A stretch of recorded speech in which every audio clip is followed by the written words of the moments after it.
many people on the delegation played a role. We heard about Butch on institutions playing such a leadership role.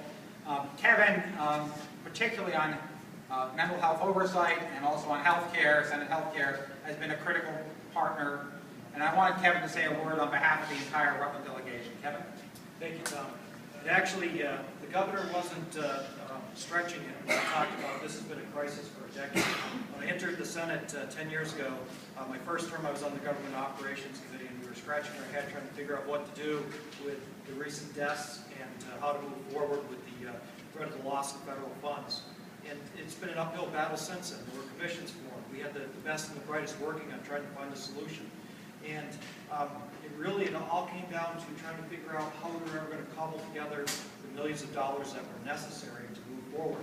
And we had a battle because state employees who were used to the Waterbury location were wed to that location. So it was fraught with conflict, and one that every time we tried to figure out a solution, we couldn't quite get there. And what I've always said in Montpelier is that what the governor did in this particular case with Irene is really a case study in leadership.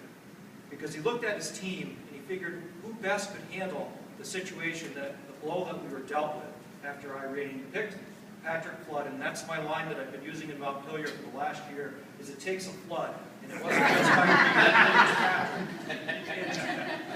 it was Patrick. Patrick is a longtime public servant for the state of Vermont, knows how to navigate the waters, and what Patrick says carries water because he doesn't lie to people.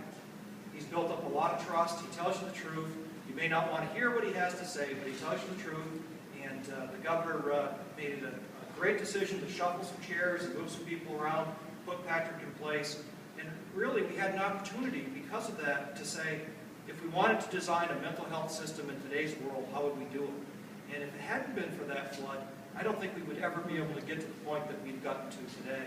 And I know that we're still a long way from the end of the tunnel. But as Patrick said, there's light that can be seen. And this is going to be a model for all states to use because we know that mental health isn't just those people.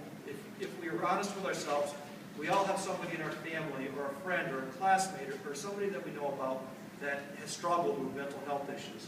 It's a community problem. It should be dealt with at the community. People shouldn't be isolated. It has to be a comprehensive approach where you have step-down beds, where you slowly integrate people back into their hometown, that you're doing everything right.